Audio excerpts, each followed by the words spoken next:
the community hospice where I've worked the last 25 years as a bereavement counselor, we tell the children that there's a great gift literally right under their nose, that there is always time to take a deep breath. Let's do that together. We're going to smell the flowers, we tell them. And we're going to blow out the candles. Long, slow exhale. I invite you to free your hands, get settled. Feet on the floor. We're going to take a little chakra journey, these wheels of energy in the body. We're going to go low to high. And I invite you to approach this in a spirit of fun, because we are wonderfully made. And there are keys of music associated with these spinning wheels of energy, and Pete is going to play those keys. They're associated with colors. They're associated with divine ideas. So if you're comfortable closing your eyes, taking another deep breath,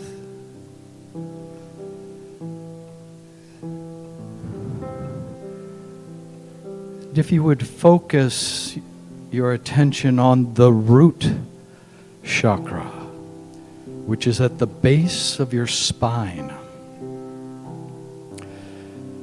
We are of this earth. Our bodies are begotten by Mother Earth. We have roots just like our patient friends, the trees, but we can lift our legs and move from place to place. What an amazing thing. We are stable, safe, and secure with our Mother Earth, our family, our tribe of like-minded people. Imagine a drum circle around your root chakra. I belong. And moving up to the Sacral Chakra, associated with the color orange. This is an oceanic place, a place of sensation, great creativity between the navel and our reproductive organs. I open myself to others naturally. My creative powers have the power to co-create with God and transform the world.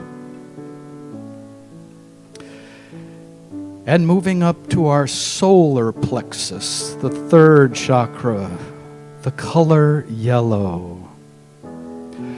This is the seat of personal power,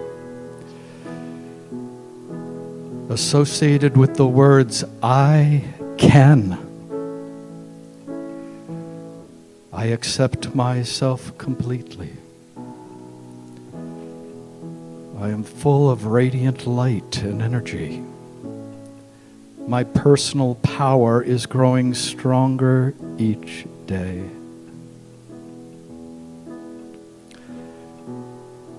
And moving into the heart center, in the center of our chest. This changes everything. It balances all those lower chakras so that what we have, our security and what we feel and our personal power is all balanced and blessed by this precious center. I love. I care. Moving up into the throat chakra, associated with the color blue and the sky. I speak. I sing. I express myself. I communicate clearly and effectively. Now moving up to the third eye chakra. This opens up when we dream at night, doesn't it? And a whole world opens where anything is possible. Someone who has died can be scrambling eggs at the stove and turn and smile at you. You can walk through walls. You can fly. I envision. Einstein said, imagination trumps knowledge.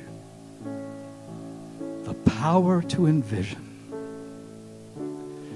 And moving up the center of our scalp, the top of our head, the crown chakra. Artists sometimes depict this with a halo, but everybody has this ball of energy sitting atop their head. It is where littleness meets bigness. It is a place where we can say, I know, and I am. And now I invite you to see if you can feel all these vortexes of energy spinning together. Can you experience yourself head to toe as one vibrating, energetic field? Just breathe into that idea. Be curious. Feel.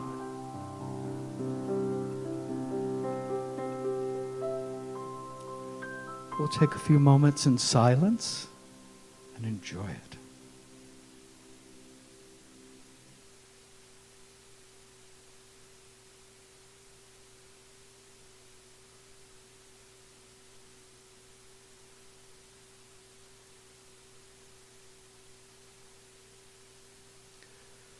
And you'll slowly come back to the room. Some people like to stretch their fingers, wiggle them a bit, roll your shoulders perhaps. And gently and comfortably join the circle here.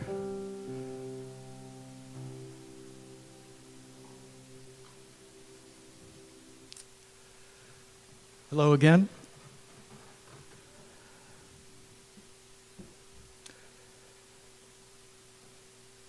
The talk today is inspired by a Hindu mystic, Ramananda Krishna, who said, love is the only quality that brings total comprehension to the whole of existence. I'll say that again. Love is the only quality that brings total comprehension to the whole of existence. And I made that a little simpler to say, it's only love that makes sense of everything. One of the things I think that helps us make sense of something in a big way in this world of ours is to refer back for a moment to our chakra journey and to say we are indeed wonderfully made, aren't we? And yet, we are not these bodies. This is a big one. It's kind of weird, isn't it? These beautiful things are vehicles. They help us navigate this channel of consciousness.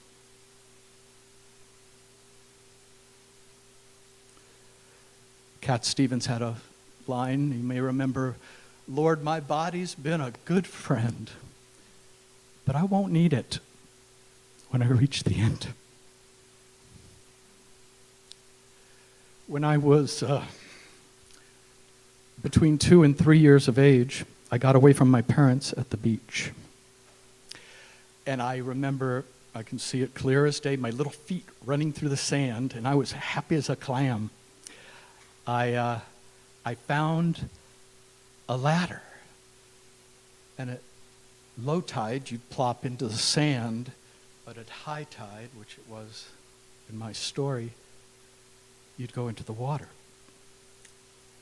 There was a little boy, got at the bottom of the slide. I see his little skinny ribs and his little black suit, and he's going, come on. And I let go, and you're probably a step ahead of me. He laughed and jumped to the side. Just being a dopey kid. I went under. No suffering in my memory. The Ram Dass talks about channels of a consciousness, a ka-chunk. And that's what it was. I was a ball of light. It was the greatest day ever. It really was. I had no awareness at all of my little body struggling underwater. None.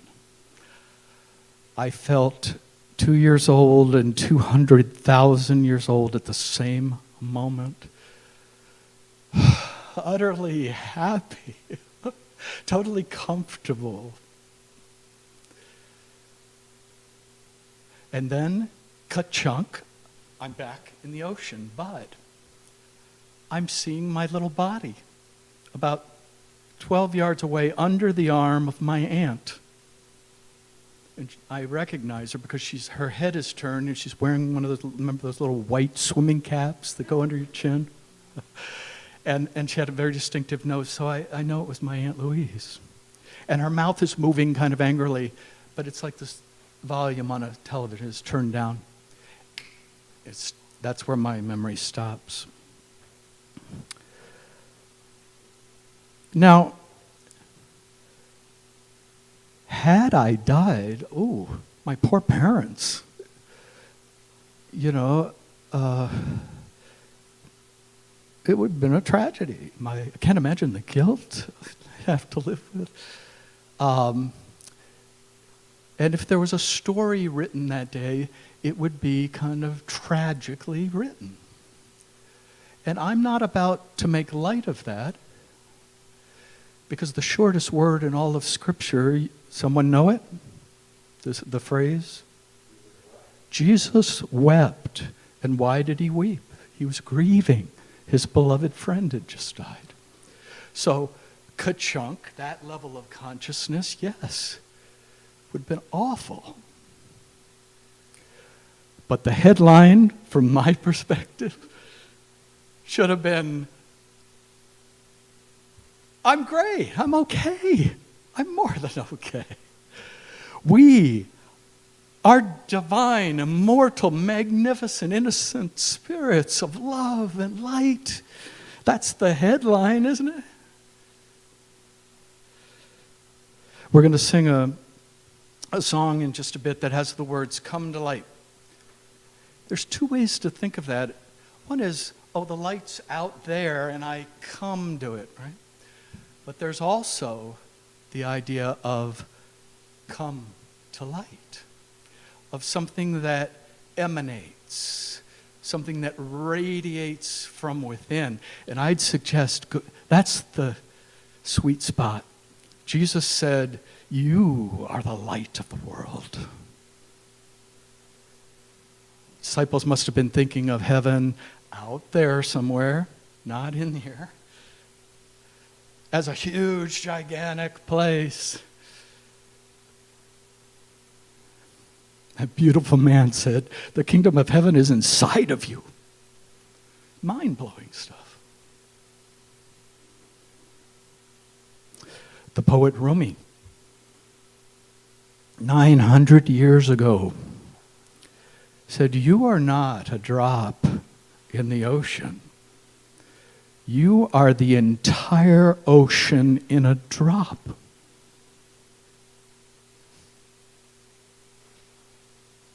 Wow.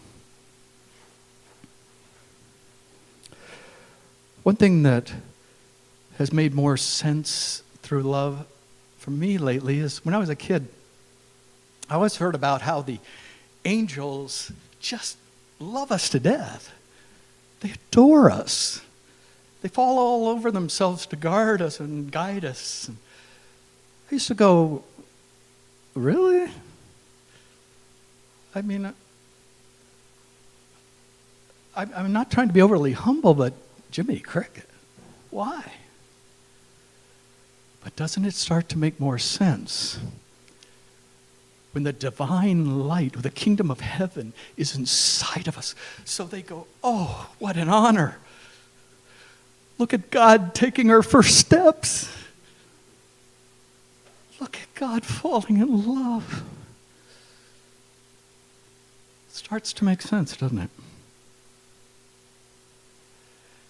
But it is an odd world, and I don't pretend it's easy, and we're not going to wrap things up. Love makes sense of everything, but we're still going to have those thorny questions. But maybe I'm rationalizing, but wonder always needs to be in the equation, right? You can't put love under a microscope. We're not going to, with these earthly brains, bang it down and into a real concrete, clear, final way. It requires some humility from this channel of consciousness. But imagine,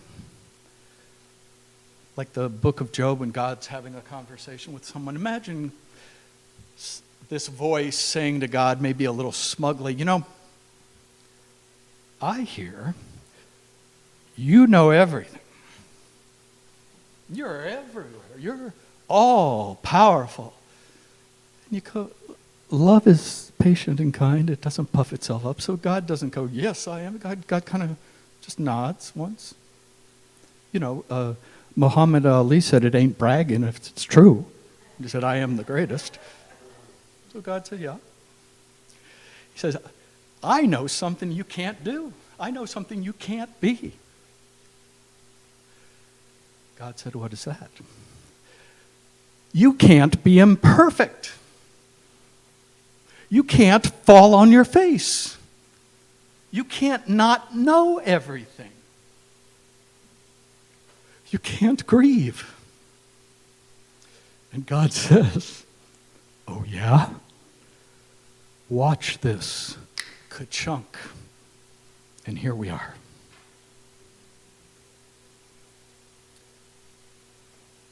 There's this question of the ego. Isn't the ego going to kind of get on steroids with this idea of being divine in here? And, you may have heard about the dog and cat that went to heaven, and they're brought into the throne room to meet God. And God says, hello there to the dog. How was your life? And the dog says, it was great. I loved my master. I did everything I was told. He says, oh, that's wonderful. And he says to the cat, how about you? The cat says, you're in my seat. That's a good joke, because even cat lovers go, yeah. So there is this, what about... But the fear of that is probably because in this law of the jungle way of living, we've always had hierarchies and alpha dogs and the king. I even see these paintings where poor Jesus is way up there all by himself. Then there's a string of angels. Then there's the 12 disciples. And then there's some more people, and you and I are down here somewhere. Looking up, right?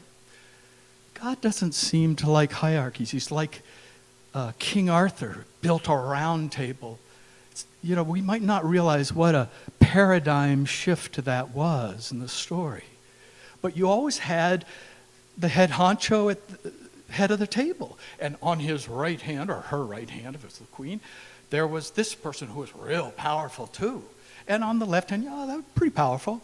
And then as you sit down the table, you're less powerful. And these knights walk in. And it's round. God seems to like circles, not the dead ends of a hierarchy. So as they sat down, they said, we are all worthy of respect. We are all worthy of love. Now, one thing that will throw our ego for a loop, thank God, is that we're not saying this divine love is in me, not you. It's in everybody. And Jesus really went radical here. It was a command. Love them all. That's hard.